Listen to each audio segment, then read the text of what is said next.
말씀 로마서 5장 21절에 한 절에 기록되어 있는 말씀을 함께 공독하도록 하겠습니다. 로마서 5장 21절의 말씀 다 찾으신 줄 알고 함께 공독합니다. 이는 제가 사망 안에서 왕노릇한 것 같이 은혜도 또한 의로 말미암아 왕노릇하여 우리 주 예수 그리스도로 말미암아 영생에 이르게 하려 합니다. 아멘. 자, 성도의 목적지다라는 말씀을 가지고 우리 사랑하는 성도님들 23년도의 마지막 해와 또 새로 다가오는 23년도의 신년 감사 예배 때 계속하여서 여러분들과 함께 은혜를 나누도록 하겠습니다. 우리 성도님들 한 주간을 어떻게 사셨습니까? 우리 하나님께서는 정몽주 선생의 그 단심가처럼 임양한 일편단심을 어찌 고칠 수 있겠느냐라고 우리 하나님께서는 계속 우리들에게 그와 같이 말씀하셨어요. 우리가 죄를 짓는 그 현장에서도 나는 너희들을 사랑하는 그 마음을 나는 바꾸지 아니하겠다라고 그와 같이 말씀하셨어요. 그런데 우리 성도님들은 어떠셨어요?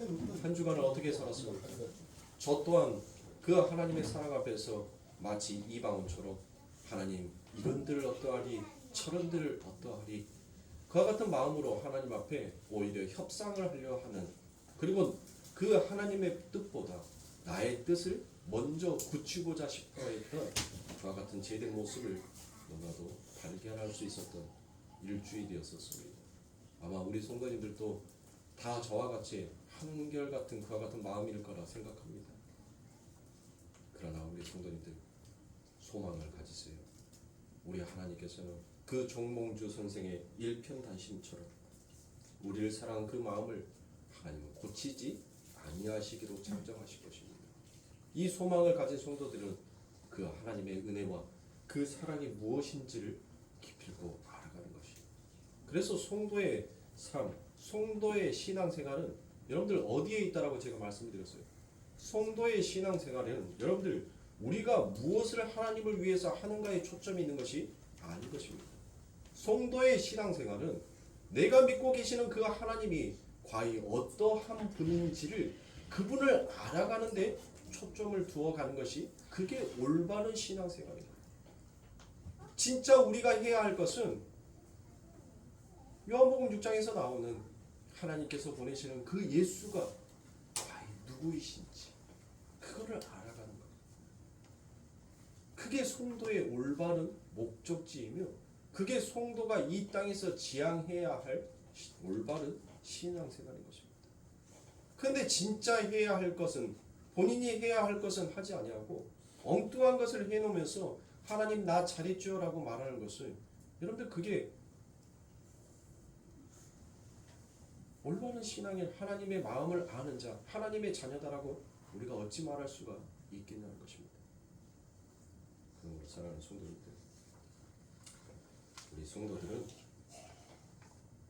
바로 그 하나님 아버지 하나님께서 나를 위하여서 어떠한 일을 하셨는지 그것을 알기를 소망하고 그것을 알아가는데 자신의 신앙의 전부를 두어야 하는 것이 올바른 신앙인의 모습이다라는 것입니다. 그래서 제가 지난 시간에 여러분들에게 그 에스겔서에서 나오는 성전 측량에 대해서 말씀을 드렸죠. 그 성령 측량을 하라는 것은 하나님께서 무엇이다라는 거예요. 그 하나님의 성전은 누가 짓는다는 거죠? 그래요. 하나님께서 완성하신다는 거예요. 거기에 인간이 무엇인가를 보태면 하나님의 영이 그곳에 임할 수 있다 없다? 없다라고 말씀하시죠. 마찬가지입니다. 구원은 우리가 하나님 앞에 무엇을 하느냐에 초점이 있는 것이 아닙니다. 내가 무엇을 했기 때문에 내가 구원을 받는 것이 아닙니다. 오직 그 은혜가 그 홀로 일하심으로 구원을 완성하시고 그 구원을 우리에게 전가하여 주는 겁니다. 그래서 성도는 우리가 받은 이 복음이 무엇인지를 올바로 인지하면서 가는 것이 그게 성도가 걸어가는 신앙의 기초인 거예요. 근데 이 기초가 없으니까 자꾸 성도들의 삶 가운데에서 하나님 앞에 무엇을 부르더란 거예요? 이방원의 하여가를 부르더란 거예요. 늘 하나님의 삶 가운데서 하나님 이런들 어떠하리 저런들 어떠하리 하나님 이래도 어떻고 저래도 어떻습니까? 내가 하나님을 사랑하고 내가 이것도 좀 하나님을 사랑함으로 내가 이것에 잘 되어서 하나님 앞에 영광을 돌리는 것이 오히려 더 좋아 보이지 않습니까? 라고 우리는 그와 같은 생각을 한단 말이에요. 그러나 하나님의 일하심은 약할 때 강함이 되시는 하나님이시다. 그 약함, 그 여린 곳에서 하나님의 강함이 드러나게 되는 것입니다. 이게 바로 우리가 이 로마서 5장 18절부터 21절까지의 말씀을 열어가는 그 서론의 서막을 열었어요. 그래서 오늘부터는 이제 본문의 말씀을 여러분들과 함께 살피도록 하겠습니다. 우리가 함께 읽었던 로마서 5장 21절의 말씀에 보면 여러분들 두 분류로 나누어져 있어요. 지금 이 바울은 두 가지로 분류를 시켜놨습니다. 그게 무엇입니까? 바로 죄의 왕노릇과 은혜의 왕노릇이다라는 그와 같은 어구가 나옵니다. 그래서 이 어구들을 많은 사람들이 여러분들 무엇하는 거예요? 성화론을 주장하는 사람들, 인간에게 어떤 구원에 도달해야 할 목적지가 있다라고 생각하는 사람들은 어떻게 여깁니까? 성경을 단계로 여겨요. 이 한 단계를 걸쳐가면 이 한 단계가 우리들에게 올 것이라는 것을 말하더란 것입니다. 아니에요, 바울은. 그렇게 해석하면 아니 됩니다. 제 왕노릇이 끝나면 그때서 은혜의 왕노릇이 우리들에게 찾아올 것이다라는 그와 같은 얘기가 아니라는 것입니다. 그러면 사랑하는 성도님들, 여러분들에게 하나 묻도록 하겠습니다. 여러분들은 지금 은혜를 입으셨습니까? 은혜를 못 입으셨습니까? 아니, 한번 대답해 보세요. 여러분들은 은혜를 받으셨어요? 은혜를 못 받으셨어요? 은혜 받았죠. 그러면 여러분들은 은혜의 왕노릇을, 은혜가 여러분들을 왕노릇하고 있는 것이에요. 그게 바로 성도들만의 고백인 것입니다. 나는 은혜 받은 자다라는 것을 깨닫는 자들은 그 은혜가 내 삶을 왕노릇하여서 여러분들 데리고 가는 거예요. 은혜 받은 사람들이 여러분들 왜 그렇게 두려워하십니까? 왜 그렇게 초조하시죠? 왜 그렇게 세상의 일들로 여러분들 놀라시냔 말이에요. 세상의 일들에 있어서는 여러분들 참 똑똑한 사람들이 많아요. 그러나 하나님의 말씀 앞에서는 그 똑똑한 사람들이 못하더라고요. 전혀 알아먹지를 못하더라는 것입니다. 그러나 성도만 그 하늘의 비밀을 하나님께서는 열어주셨습니다. 듣게 하여 주신 거예요. 거기에서부터 은혜가 왕노릇하고 있다라는 출발이 시작이 되는 것입니다. 그런데 바울은 지금 무슨 고백을 합니까? 야, 은혜가 우리는 은혜를 입은 자잖아요. 은혜를 아는 자란 말이에요. 그래서 하나님, 내가 이렇게 하나님의 백성으로서 하나님의 은혜를 입은 자로서 정말 하나님께서 내 삶 가운데 원하시고 바라시고 하나님께서 내 삶 가운데 그리고 싶어 하시는 그 그림이 하나님 분명히 있을 것인데 내가 그 그림을 그려가면서 이 인생을 살아가는 것이 하나님 앞에 선택받은 나의 목적인데 하나님, 왜 나는 이 사망에게 질질 끌려가는 삶을 살고 있죠? 왜 하나님께서 요구하시는 그와 같은 삶은 내 삶 가운데서 전혀 나타나지 아니하고 하나님 엉뚱한 삶을, 왜 하나님과의 정반대의 삶을 내가 지금 이렇게 끌려가고 있는 거죠? 그와 같은 고백을 이 바울이 이 로마서 5장에서 지금 하고 있단 말입니다. 그러니까 여러분들 무엇이에요? 그것은 하나가 끝나면 하나가 우리에게 찾아온다는 그와 같은 얘기가 아닙니다. 여러분들도 은혜를 입었는데 뭐예요? 우리가 하나님의 은혜를 입었음에도 불구하고 여전히 우리 안에서는 무엇이 왕노릇하고 있어요? 죄가 왕노릇하고 있는 것처럼 여러분들 보이고 있지 않습니까? 그렇죠. 그래서 본문 21절에 보시면 죄가, 여러분들 이 죄라는 것은 이 바울이 얼마나 똑똑한 사람이냐면 이 죄를 여러분들 무엇으로 썼냐면 전치사로 썼어요. 그리고 그 뒤에 뭐가 나오죠? 사망이 나오죠. 사망, 이것을 디아 소유격으로 써버렸단 말이에요. 자, 전치사 다음에 소유격이 나오면 그것은 무엇이다? 수단과 방법과 도구를 가리켰을 때 나타낸다는 거죠. 그러니까 이 바울이 지금 뭐 하는 거예요? 이 죄가 무엇을 도구로 썼다는 거예요? 그래요, 사망을 도구로 썼다라고 그와 같이 얘기하는 거예요. 뭐가? 죄가 사망을. 그 죄가 사망을 도구로 해서 무엇했다는 것입니까? 왕노릇하게 했다는 것입니다. 이 세상에서 사망, 죽음을 통과하지 아니하는 사람이 있을 수가 있어요, 없어요? 아무도 없죠. 여러분들 이렇게 말하면 꼭 원한 사람들이 있어요. 아, 에녹 있잖아요, 에녹. 그런데 여러분들 인간의 사람의 눈으로 봤었을 때 여러분들 에녹이 이 땅에 있지 아니한다는 것은 여러분들 그 또한 무엇한 거예요? 죽은 거예요. 죽은 자란 말이에요. 죽은 자. 그러니까 꼭 엉뚱하게 성경을 바라보는 사람들이 목사에게 엉뚱한 딴지를 걸더라는 것이에요. 그건 걸림돌이 아닙니다. 여러분들 어느 누구도 이 세상에 태어난 사람들 속에서 다 이 사망이라는 이것을 뛰어넘을 수 있는 자가 아무도 없습니다.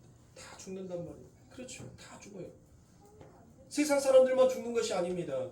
은혜가 왕노릇하고 있는 바로 성도들 또한 여러분들 못해요? 죽어요. 창세기 5장에 보면 여러분들 아담의 계보가 나오죠. 아담으로부터 시작해서 쭉 누가 태어나고 누가 죽고 누가 태어나고 누가 죽고 계속적인 그 아담의 계보가 나온단 말이에요. 보세요. 하나님 라인에 있는 사람들도 결국은 무엇하더라고요? 죽더라는 것이에요. 죽더라고요. 그러면 지금 하나님께서는 이 죽음을 통하여서 무엇인가 우리들에게 말씀하여 주고 있는 것이요. 세상의 사람들은 여러분들 세상의 삶의 죽음은 무엇이에요? 세상의 삶의 죽음은 자기 개발, 자기 확장이란 말이에요. 자기를 개발하고 자기를 확장하여서 자기의 삶 가운데 찾아오는 그 평화와 안식과 행복을 이루어 보겠다라고 사람들은 끊임없이 전념하여서 여러분들 달려갑니다. 달려가는데 여러분들 못해요. 그 행복이 찾아옵니까? 우리들이 말을 하죠. 살만 하니까 뭐 하더라고요? 살만 하니까 이제 조금 고생이 끝나고 살만 하니까 뭐가 찾아오더라? 죽음이 찾아오더라고요. 그게 우리의 인생이란 말이에요. 그런데 이 세상의 가운데에서 살아가는 모든 사람들이 다 죽는데 하나님께서 선택하신 이 성도의 죽음에는 무엇인가? 그 안에 다른 의도, 다른 방법을 하나님께서는 택하여 주고 계시다는 것입니다. 그러면 성도의 죽음에는 세상 사람들도 죽고 하나님 라인에 있는 사람들도 죽어요. 죄가 왕노릇해서 사망으로 데리고 가는 모든 자들 전부 다 죽음으로 그 인생이 끝이 나는데 유독 성도 안에서는 그 죽음 안에서 또 다른 의미가 있더라는 것입니다. 그게 무엇일까요? 은혜가 왕노릇하는 자는 바로 자기가 죽어야지만이 그 하나님의 은혜가 나를 살려낼 수 있다라는 것을 알아가는 거예요. 그래서 성도의 죽음은 이 세상의 죽음과 다른 것입니다. 성도는 이렇게 육이 죽어야 하나님께서 은혜로 선물로 주시는 진짜 생명이 내게 주어진다는 것을 알고 그 죽음을 향하여서 달려가는 겁니다. 그래서 성도의 삶에 은혜가 개입하면 늘 무엇이 찾아오는 것입니까? 고난이 따라오게끔 되어 있습니다. 여러분들 노아가 은혜를 입지 못했어요. 창세기 6장에서 나오죠.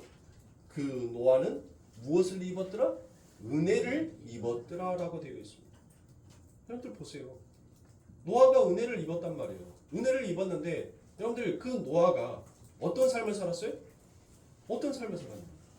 그가 이 세상 가운데서 노아가 바라고 원하고 꿈꾸던 것들, 그가 기도한 것들이 여러분들 그 삶 가운데서 다 이루어졌습니까? 안 이루어졌죠. 안 이루어졌어. 그래요. 은혜가 왕노릇하면 그 인생을 무엇합니까? 차압해버려요. 더 이상 그의 인생이 되지 못하게끔 하더라는 것입니다. 그의 인생은 하나님의 은혜를 입기 전에는 무엇이 왕노릇했습니까? 죄가 왕노릇하였단 말이에요. 그런데 그 죄가 더 이상 그를 왕노릇하지 못하도록 하나님의 그 은혜가 그를 왕노릇하게끔 만들어버리니까 그의 인생이 차압되고 여러분들 그 인생이 어디로부터 시작되는 겁니까? 고난으로부터의 시작이 되는 거예요. 세상으로부터의 분리가 일어나기 시작하더라는 것입니다. 남들로부터 얼마나 여러분들 비방을 받았습니까? 야, 저런 어리석은 자가 어디 있냐? 어디 산에다가 저 나무를 가져다가 저 산 꼭대기에서 배를 짓는 저런 어리석은 자가 어디 있느냐라고 그와 같이 얘기합니다. 왜 그렇게 일어나지도 않을 일을 위하여서 너는 아침부터 저녁까지 그 수고의 땀을 흘리느냐? 노아의 인생을 보세요. 하나님께서는 그 방주를 지으라 하셨고 그 방주 안에 각 동물들이 너희들이 먹을 그 양식을 하나님께서는 저장하라고 했어요. 얼마나 분주하고 얼마나 바쁜 사람입니까? 우리가 우리의 가정, 우리의 자식들만을 키우는 것도 여러분들 등거리가 휠 정도로 얼마나 힘든 삶이었어요. 그런데 하나님께서는 하나님이 원하시는 그 뜻과 방법을 여러분들 그 노아에게 은혜를 입혀버리고 하나님은 못하더라고요. 그 노아를, 그 인생을 데리고 가더라고요. 그런데 그 노아가 여러분들 그 방주 안에서 무엇을 깨달은 것입니까? 아, 하나님, 나도 저들과 같이 이 땅에서 죽어야 하는 자가 마땅한데 하나님, 내가 죽지 아니한 것은 오직 하나님의 그 은혜를 입어 내가 죽어 마땅한 이 죄를 하나님께서는 그 물의 저주에 하나님께서 맞으시고 나를 살려내셨군요. 그 노아가 그것을 깨달은 것입니다. 노아 다음에 등장하는 인물이 누구입니까? 바로 아브라함입니다. 아브라함은 여러분들 정말 어마어마한 시대의 사람이었어요. 아브라함이 살았던 것은 그 갈대아 우르는 메소포타미아 문명의 발생지인 것입니다. 무려 3000년 전에 여러분들 이 아브라함은 수세식 화장실을 사용했단 말이에요. 3000년 전에 이제 와서 여러분들 우리가 사용하는 수세식 화장실이 아니라 이미 3000년 전에 수세식 화장실을 사용했던 그 아브라함이었어요. 근데 하나님께서 그 아브라함에게 무엇을 입힙니까? 하나님의 은혜를 입혀버립니다. 그리고 하나님께서 이제 그 은혜의 왕 노릇이 되어서 이 아브라함을 데리고 간 곳이 어디였어요? 메소포타미아 문명 발생지에서 하나님은 그 아브라함을 어디로 데리고 가요? 황량한 광야로 데리고 가버리더라는 것이에요.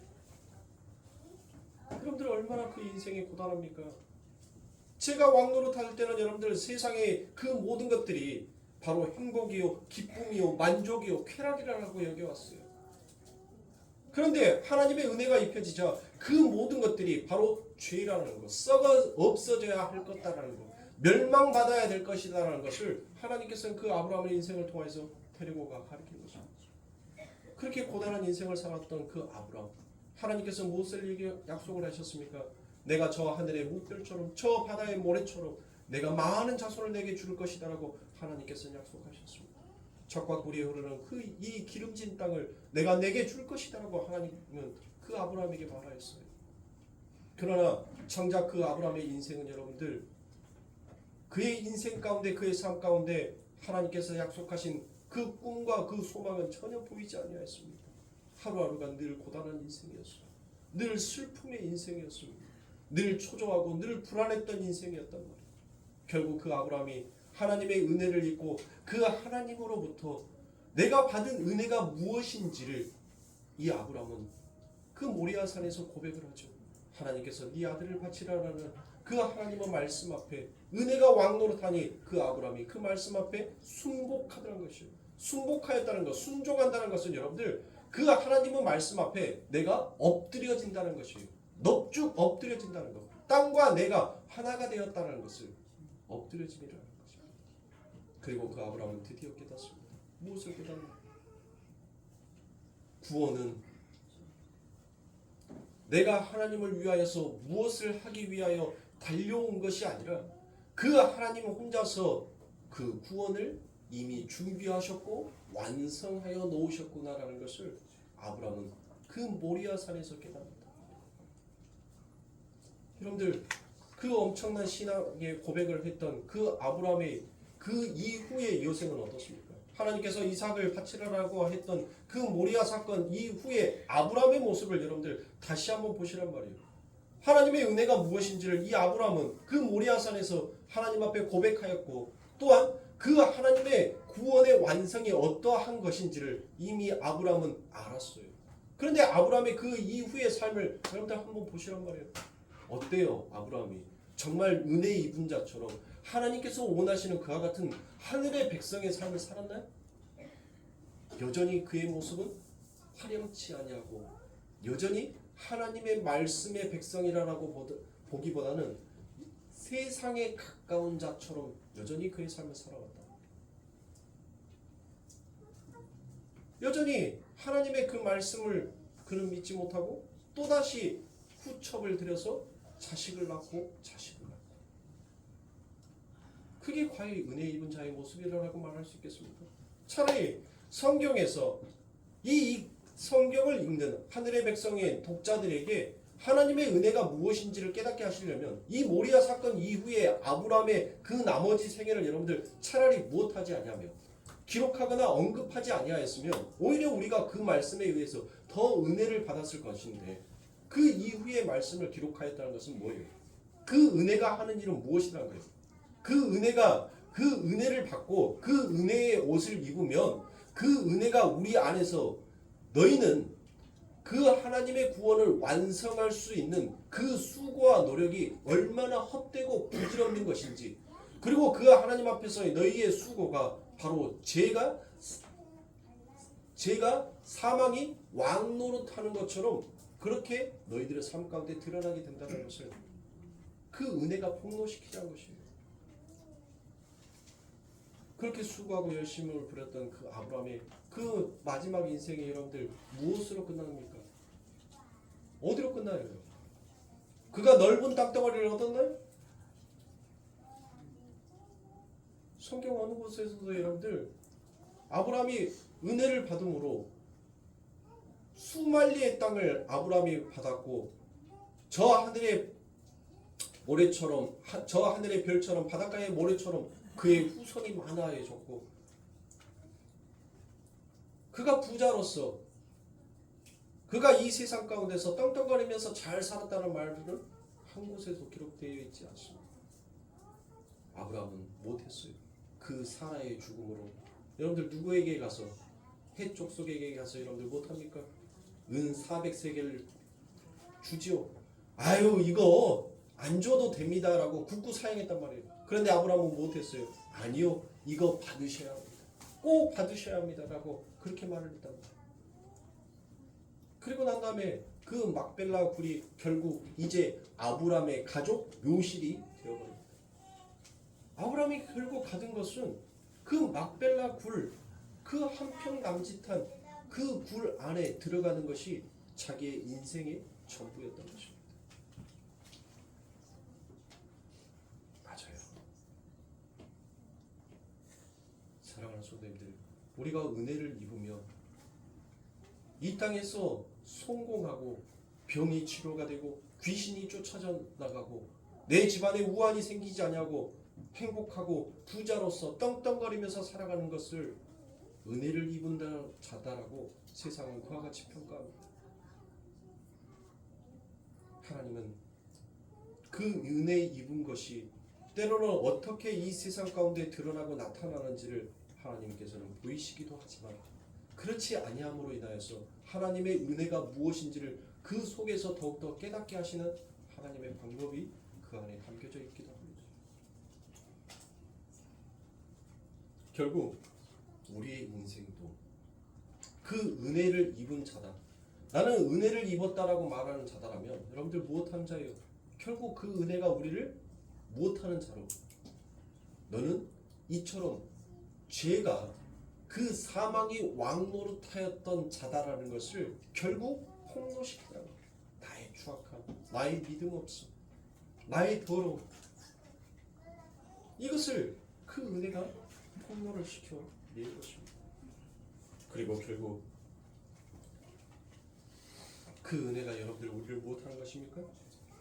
우리의 이 입에서 구원은 오직 여호와 이레 그분 홀로서 완성하는 것이었군요 라는 것을 하나님 앞에 고백하게끔 만드는 것이죠. 그게 성도의 인생의 신학의 끝인 것입니다. 그래서 하나님께서는 이것을 우리들 삶 가운데 가르치고 배우는 것입니다. 여러분들 TV에서 사극 영화들 많이 보시죠? 사극 영화들 요즘 또 나옵니다. 고려와 거란이라는 그 사극 영화가 나오죠. TV에서 나오는 드라마는 재미를 가미하지 아니하며 너무 딱딱한 역사이기 때문에 시청자들이 관심을 가져요, 안 가져요? 안 가져요. 그래서 역사에 기록되어 있지 아니하는 덧살들을 자꾸 붙인단 말이에요. 붙여. 그런데 역사를 너무 왜곡한 쪽으로 붙이는 것이 아니라 그냥 재미를 위해서 중간중간 삽입하는 부분이 있다라고만 생각을 하고 여러분들 보시란 말이에요. 자, 왕 밑으로는 전부 다 뭐입니까? 신하요? 종이죠. 자, 왕이 대역 제의를 지은 그 죄인에게 사약을 내립니다. 그 사약을 받은 종은 여러분들 무엇하는 거예요? 그 사약을 마셔야 되죠. 사약을 마셔야 되는 것이 당연해요. 근데 그 종이 무엇합니까? 그 임금이 사약을 내렸는데 아 임금님 이거 왕이요 이거 너무 뜨거우니까 조금만 식혔다가 먹을게요 라고 말할 수 있어요 없어요? 못하죠. 그 사약을 한 모금 딱 마셨는데 너무 써. 뭐예요? 아 왕이요 이거 너무 쓰니까 여기다 꿀 좀 조금 더 섞어주세요. 그럼 제가 꿀떡꿀떡 마실게요. 할 수 있어요 없어요? 아 왕이요 그러면 알겠습니다. 제가 잘못을 했으니까 이거 반만 마실게요. 그게 돼요? 그게 안 됩니다. 우리가 하나님을 진짜 나의 왕으로 모신다면 무엇해야 되는 거예요? 그분이 우리들에게 너 이렇게 해라고 명령을 하고 말씀하셨으면 거기에는 이유가 있어요 없어요? 없는 거예요. 그런데 우리의 모습을 보란 말이에요. 난 너를 사랑해. 난 너의 아버지가 될 것이고 넌 나의 자식이 될 거야 라는 그 하나님의 말씀 앞에서 우리는 무엇을 하고 있냔 말이에요. 하나님 아버지 이거 너무 써요. 여기다 꿀 좀 타주세요. 하나님 지금은 내가 반만 먹을게요. 반은 좀 이따 갔다 와서 안 죽으면 다시 와서 먹고 죽을게요. 왜 하나님 앞에 은혜를 입었다라고 하는 우리가 왜 하나님 앞에 여전히 이와 같은 죄의 모습이 자꾸 드러나고 나타나냔 말이에요. 왜 하나님은 그 말씀 앞에서 순종하는 우리의 모습이 아니라 자꾸 하나님의 말씀 앞에 협상하려고 하는 그와 같은 모습이 자꾸 드러나냔 말이에요. 복음을 안다는 자가 은혜를 입었다라는 자가 하나님이 정말 나의 구주이시오 당신은 나의 사랑하는 이입니다라고 고백하는 우리가 왜 그렇습니까? 은혜가 왕노릇하면 은혜에 의해 그가 살아나는 것인데 왜 우리들의 삶 가운데서는 그 은혜에 의해서 살아나는 모습이 드러나지 않냐고 자꾸 내 안에서 사망의 모습이 드러나게 됩니까? 그러나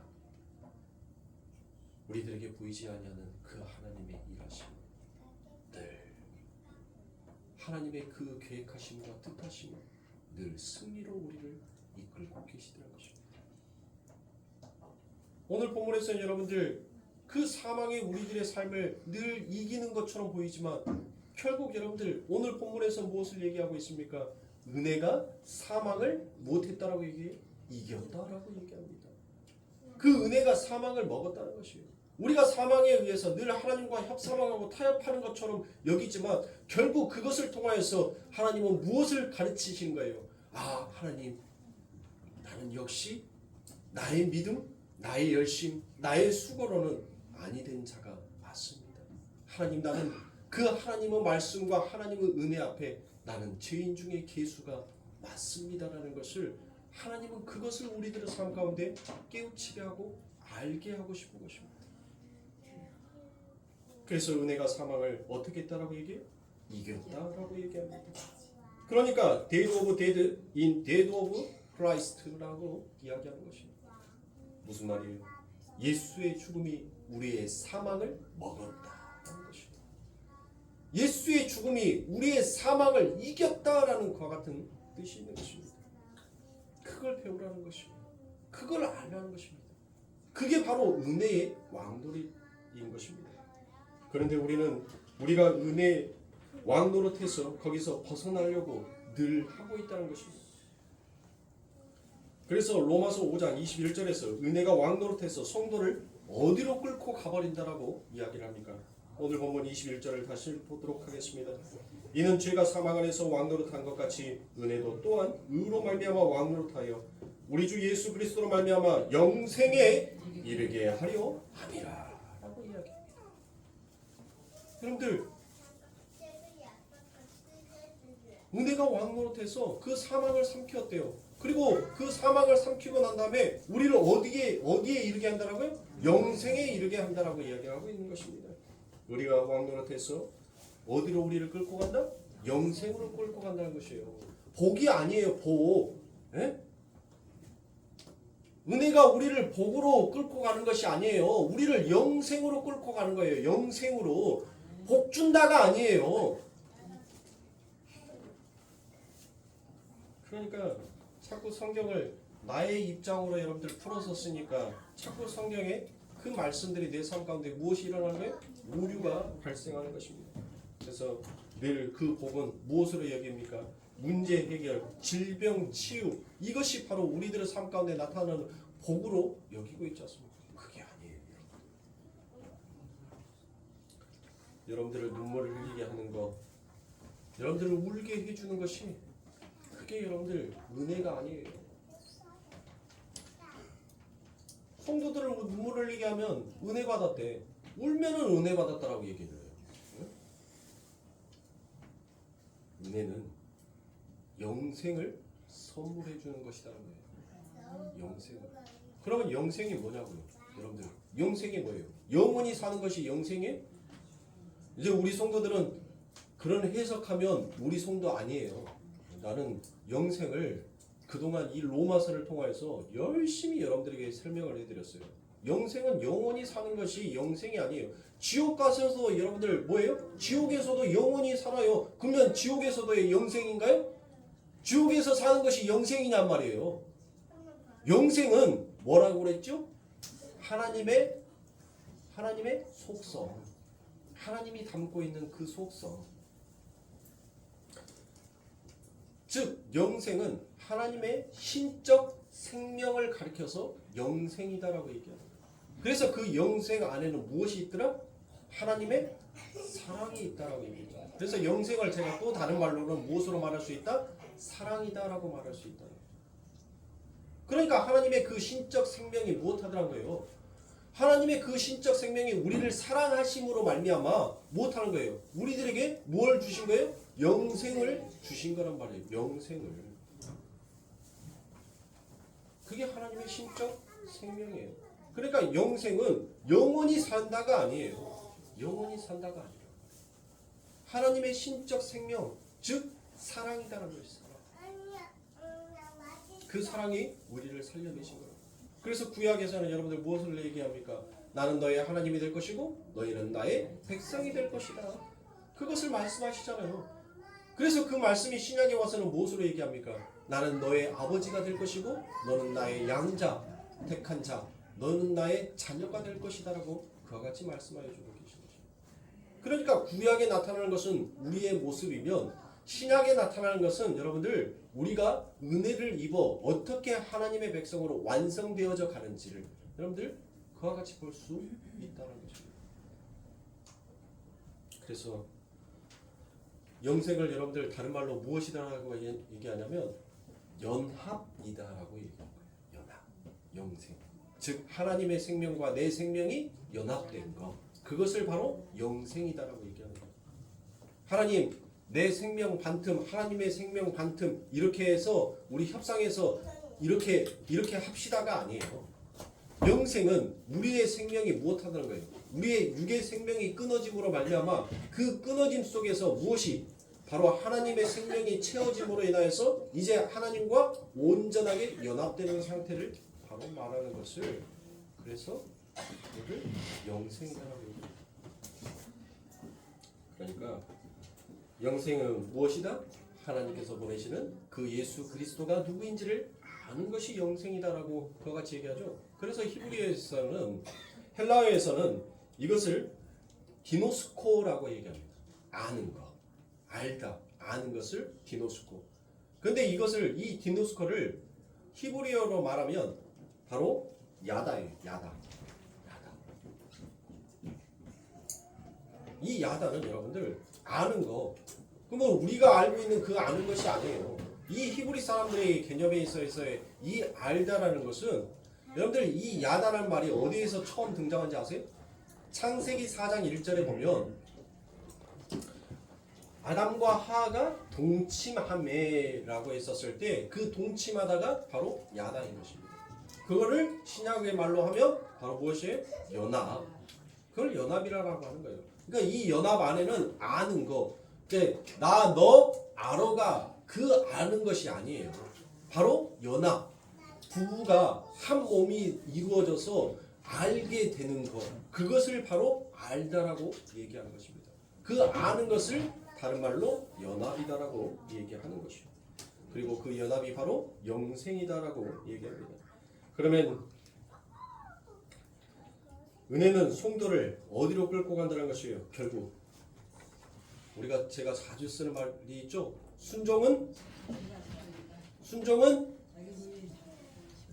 십자가는 네.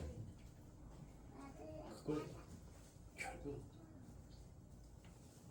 우리 삶 가운데 그 영생을 주시기 위하여서 그 은혜가 결국 성도를 바로 십자가로 데리고 가는 거예요.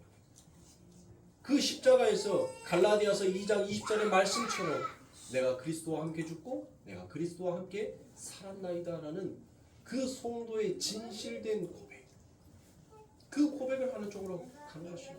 그리고 성도의 삶 가운데 결국 자기를 부정하고 부인하는 것. 누구든지 자기의 십자가를 지고 자기를 부인하지 아니하는 자는 내 나라에 들어올 수가 없다라는 그 하나님의 말씀을, 그 은혜가 이루어내더란 것이에요. 우리가 이루어내는 것이 아닙니다. 우리가 완성할 수 있는 그와 같은 하나님의 말씀이 아니더란 것이에요. 오직 하나님의 그 은혜가 우리들에게 찾아오셔서 그 모든 것을 하더란 것이에요. 내 삶 가운데 하나씩 하나씩 짊어져가는 그 십자가, 그 십자가를 짊어지고 내려놓을 때 그 자리에, 그 자국난 자리에 누가 채우더란 것이에요? 하나님이 그 자리를 통째로 채워나가시더란 것입니다. 하나씩 비워져가고 하나씩 내려져가는 그 삶을 하나님께서 채우시는 거예요. 결국 그 나머지 모든 인생이 이제는 하나님 앞에 차압되고 하나님과 한 몸이 이루는 진짜 연합의 상태가 되어져 가는 것입니다. 그래서 그래서 우리 안에서 늘 여러분들 무엇하는 거예요? 이와 같은 죄와 사망의 법이 자꾸 우리들에게 발견되어지는 거예요. 그 죄와 사망의 법을 통하여서 나는 하나님 앞에 얼마나 죄인이었는지를 그거를 결국 깨닫게 하더란 것입니다. 그 죄와 사망의 법이. 그러나 그 죄와 사망의 법이 우리를 능히 이길 수가 있습니까? 없습니까? 없는 것이요. 결국 우리를 생명의 성령의 법이 우리를 죄와 사망의 법을 이겨버리고 우리를 끌고 가더란 것입니다.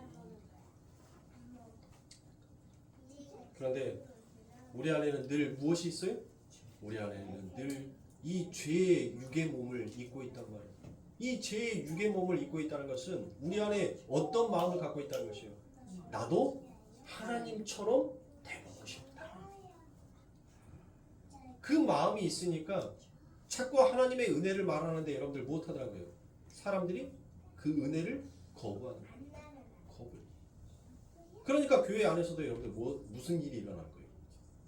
어떤 일이 일어나요? 하나님의 은혜를 거부하니까 여러분들 어떤 일이 일어나요? 하나님의 은혜를 사모하는 자와 하나님의 은혜를 사모하지 아니하는 자의 모습이 확연하게 딱 드러나고 갈라지는 거예요. 마치 홍해가 갈라지듯이 그렇게 갈라지더라는 것입니다. 은혜를 사모하는 자는 여러분들 시편 119편 103절의 말씀처럼 하나님의 말씀이 무엇처럼 달달한 것이에요? 꿀송이처럼 달달하고 그와 같이 여기면서 그 하나님의 말씀을 꿀떡꿀떡 잘 받아들여요. 그러나 하나님의 은혜가 무엇인지를 자꾸 내 마음속에서 거부하는 자들은 아무리 그 떡을 그들의 삶 가운데 주더라도 여러분들 못하더란 거예요?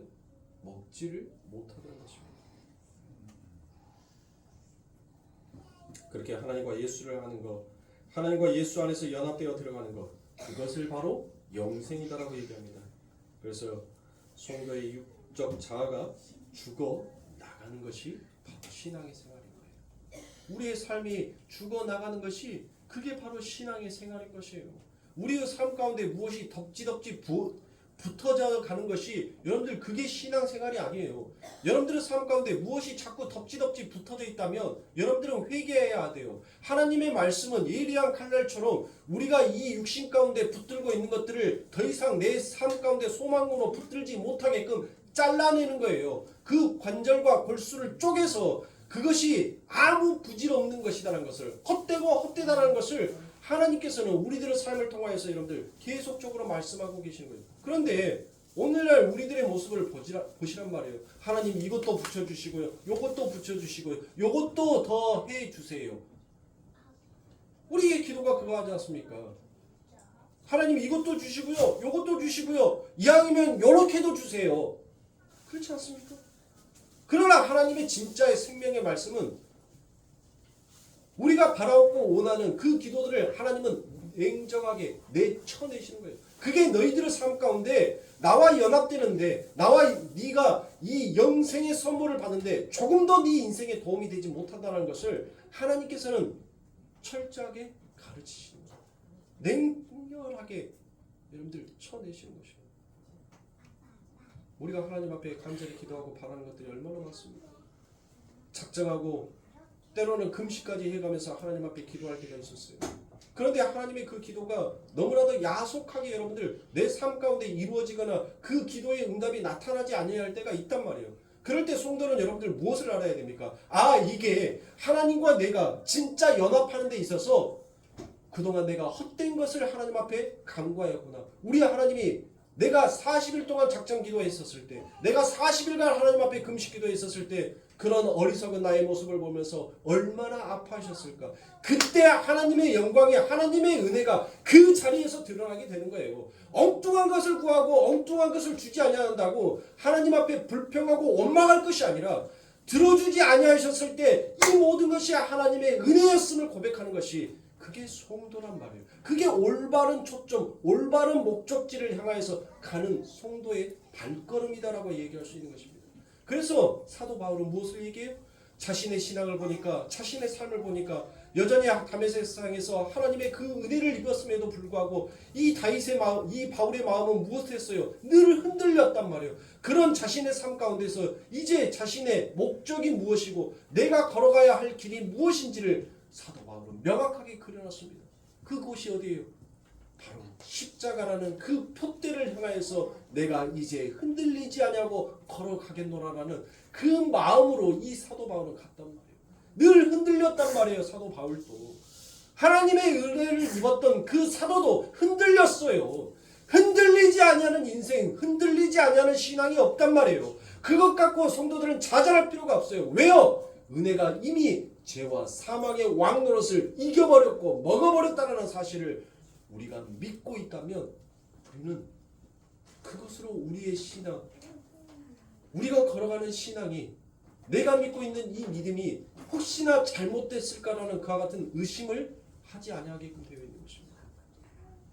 2023년도 여러분들 되돌아보세요.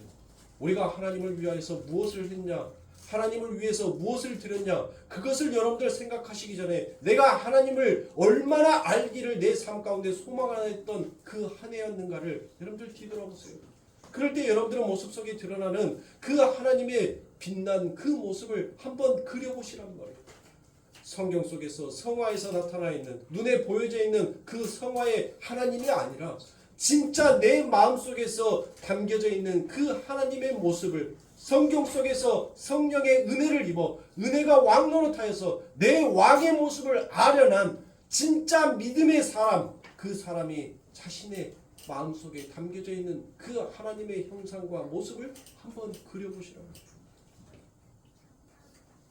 내 삶 가운데 하나님께서 무엇을 주셨고 무엇을 안 해주셨고 내 삶 가운데서 무엇을 하나님께서 들어주셨기에 나는 이제 하나님께서 이렇게 기도하니까, 이렇게 하나님 앞에 나아가니까 하나님께서 내 것을 들어주시더라가 아니에요.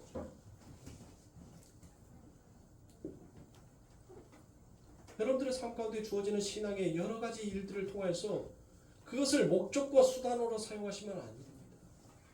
하나님은 나는 너의 하나님이고 너는 내 백성이다라는 그 말씀을 이루어 가시기 위하여서 하나님은 때로는 우리들에게 때리시기도 하고 하나님은 싸매주시기도 하시는 하나님이시고, 그러면서 하나님은 무엇을 하기를 원하는 거예요? 내가 네 아버지야. 내가 너를 오늘날 너를 낳은 너는 내 아들이란 말이야.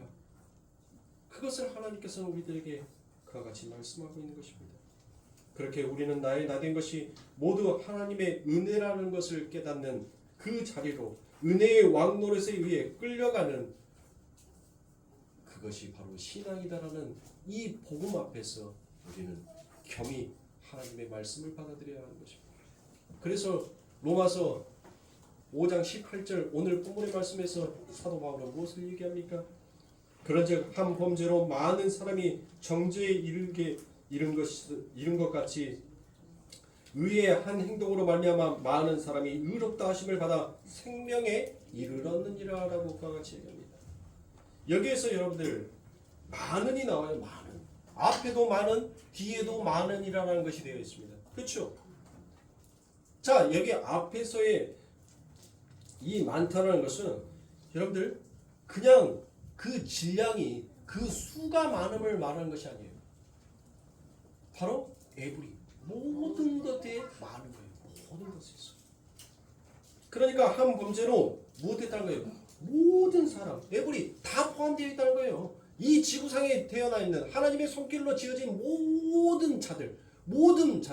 자, 에베소서의 말씀에 나오죠. 하나님께서 이 천지를 창조하신 이유가 목적이 무엇이라고요? 바로 예수 그리스도 앞에 무릎 꿇게 하시기 위하여서 하나님께서는 이 세상을 창조하셨다는 거예요. 그러니까 그 안에는 모든 것이 다 포함되어 있는 거예요. 자, 모든 사람이 죄인이 되었고 의의 행동으로 무엇했다는 거예요? 모든 사람이 의에서 영생에 이르게 되었다라고 되어 있는 것입니다. 그래서 앞에 있는 모든은 여러분들 무엇을 가리키는 모든이냐면 바로 인류를 가리키는 모든이에요. 인류를 가리키는 모든. 그리고 뒤에서 나오는 이 모든은 바로 영생을 얻은 모든이들한 것입니다. 이해 가시죠?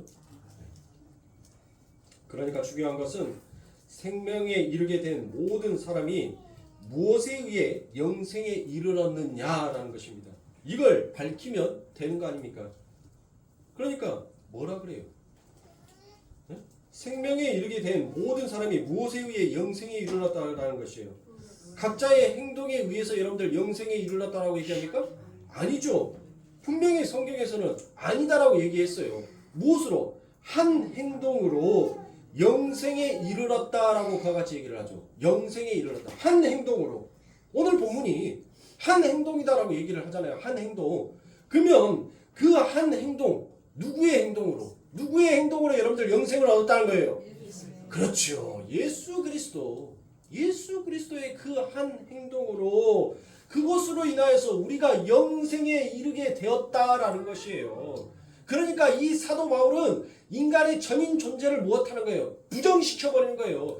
너희의 열심, 너희의 수고로 구원이 완성된 것이 아니라 바로 구원의 완성체이신 이 예수 그리스도가 그 하나님의 영생이 무엇인지를 우리들에게 설명해 주었다라고 이와 같이 말씀하고 있는 거예요. 바로 이거예요. 이것을 아는 것이 우리 신앙의 기본 중에 기본이란 말이에요. 근데 이 기본을 모르고 가고 있어요. 이 기본을, 이 기초를, 기초석이 없으니 건물들이 날마다 여러분들 무엇하는 거예요? 무너지는 거 아닙니까? 기초가 튼튼해야 돼요. 기초가 튼튼하지 아니하면 여러분들 그 위에 아무리 화려하게 건물을 올린다 하더라도 그 건물은 여러분들 풍전등화처럼 바람 앞에 휙 하고 넘어갈 수밖에 없는 겁니다. 여러분들 요즘 아파트들 얼마나 멋지게 짓습니까? 얼마나 멋지게 짓어요. 그런데 한편으로는 여러분들 계속적으로 무엇을 얘기하고 있어요? 어떤 것을 얘기해요? 부실공사를 얘기하잖아요. 그 기둥에 그 건물을 완전하게 지탱할 수 있는 그 기둥에 철근들이 촘촘하게 15cm 간격으로 철근들이 들어가 있어야 되는데 30cm 간격으로 그 철근들이 들어가 있다는 거예요. 예? 15개의 철근이 들어가야 될 한 기둥에 여러분들 12개의 철근이 들어가야 되는데 6개의 철근밖에 안 들어가 있다면 여러분들 어떻게 했어요? 균열이 가고 금이 가고 결국은 그 건물은 무너지게끔 되어 있는 거예요. 이게 바로 성도의 기본이란 말이에요. 그러니까 우리의 신앙 가운데서 깊어지면 깊어질수록 여러분들 우리가 무엇하게 되는 거예요? 마치 소금에 푸대거리를 뿌리면 여러분들 뭐 합니까? 풀떼기에다가 여러분들 소금 뿌려 놓으면 어때요? 죽죠. 신앙이 깊어지면 깊어져 갈수록 그 하나님의 빛의 말씀, 그 소금이 우리들의 삶 가운데 뿌려지면 뿌려질수록 여러분들 못해요. 처음에는 여러분들 김장 다 하셨죠? 하듯 하나님께서 잠재우신 사람들 이제 좀 세상의 말로 깨워야 되겠어. 여러분들 김장 다 하셨죠? 여러분들 배추 밭에서 사고 와가지고 여러분들 그 뽀개기 전에는 여러분들 어때요? 북대기가 싱싱해갖고 여러분들 날아다닐 것 같죠? 근데 그 배추를 여러분들 소금물에다가 간수물에다가 담갔다 뺐다 해가지고 소금 간해서 딱 쳐놓고 하루 저녁만 지나면 여러분들 그 배추 이파리가 어찌 되든가요? 그 많은 북대기는 온데간데 어디로 가버리고 그냥 처량하고 볼품없는 삐쭉 가늘어진 여러분들 그와 같은 하나의 풀떼기로 되어 있죠. 그거예요. 우리가 처음 예수가 누구인지 하나님이 누구인지 모를 때는 우리의 열심이 그렇게 파릇파릇 자라나고 나타날 수 있어요. 그런데 하나님의 그 열심이 무엇인지 우리가 배워가고 그 신앙의 깊이가 깊어져 가면 깊어져 갈수록 여러분들 못하는 거예요. 소금에 절여져 있는 그 배추처럼 쭉 찾아가는 거예요. 하나님, 이 죄인 중에 개수가 무엇을 하나님 앞에 올리며 무엇으로 하나님을 기쁘게 해드릴까라고 그와 같이 얘기해요. 그러니까 성도는 여러분들 평생 그 인생을 살면서 못하는 거예요. 교회에서 봉사를 하는데 여러분들 무엇 하고 싶어요? 한편으로 내 마음속에서는 내가 이거 했는데 라는 과시를 하고 싶어요. 아니 은혜를 입은 성도면 봉사를 하든 뭐를 하든지 간에 선교를 하든 헌금을 하든 뭐를 하든지 간에 누구를 자랑해야 돼요? 말은 잘해요. 사도 바울이 그러죠. 나의 자랑은 오직 십자가밖에 없다라고 얘기를 하잖아요. 그걸 다 아는 성도들이 우리들을 보잔 말이에요. 우리가 뭐 하나만 요만큼만 해놓으면 뭐 하고 싶어요? 하나님 자랑해요? 하나님 자랑은 요만큼 하고 싶죠. 하나님 자랑은 요만큼 하고 결국 그 나중에 얘기 들어보면 다 지 자랑이야. 맞아요? 틀려요? 맞잖아요. 그런 우리의 모습을 발견하시란 말이에요. 그런데도 불구하고 그 은혜는 우리를 못하더란 겁니까? 그 은혜의 왕 노릇이 그 왕이 자꾸 우리들에게 명령을 하는 거예요. 너 십자가로 가. 너를 부인하는 삶으로 가. 너를 부정하는 삶으로 가. 네가 죄인 중에 개수라는 것을 네 입으로 고백해. 라는 쪽으로 그 왕이 우리들에게 자꾸 명령을 던지더라고요. 그렇게 명령을 던지니까 그 왕의 앞에서 여러분들 처음에는 무엇합니까? 살기 위해서 거짓되게 이야기합니다. 내가 그리스도와 함께 십자가에 죽은 자가 맞습니다. 그리고 그리스도의 그 은혜를 입어 내가 산 자가 맞습니다라고 고백을 한단 말이에요. 그리고 나를 부인하는 척해요. 하나님 내가 죄인 중에 계십니다. 하나님 내가 일주일 동안 세상 가운데서 어떤 죄를 졌고요. 하나님 그러니까 나를 용서해 주시고요. 그렇게 얘기를 해요. 하나님의 그 심판대 앞에서 살기 위해서 그렇게 거짓된 이야기를 한단 말이에요. 근데 결국 그 은혜가 그 고백이 이제 진실된 고백이 될 수 있도록 우리를 끌고 가버리는 거예요. 그게 은혜의 왕노릇이에요.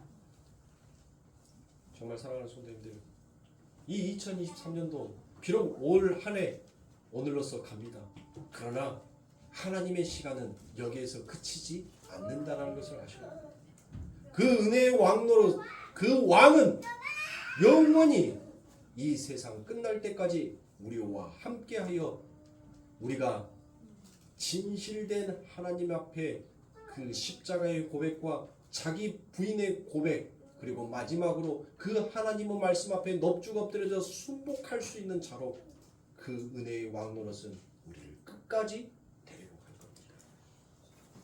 비록 이 한 해에 후회스러운 일들, 미련이 남아있는 일들 많이 있으실 겁니다. 그러나 지나간 일에 대해서 여러분들 미련 갖지 마세요. 지나간 일에 여러분들이 잘못하였다는 것을 반성한다면 다가오는 24년도에는 더욱더 그 잘못됨을 기초 삼아서 더 높이 뛸 수 있는 자가 되어야 할 것입니다. 그게 우리 아버지 하나님께서 우리들에게 매일같이 주시는 은혜의 소망인 것입니다. 어리석고 믿음 없는 모습은 여러분들 오늘로써 끝내시고 내일은 그 아버지 하나님의 은혜의 왕노릇 앞에 더욱더 찬란하게 빛나는 우리 아름다운 성도님들이 되시길 주님의 이름으로 축원합니다. 기도하겠습니다.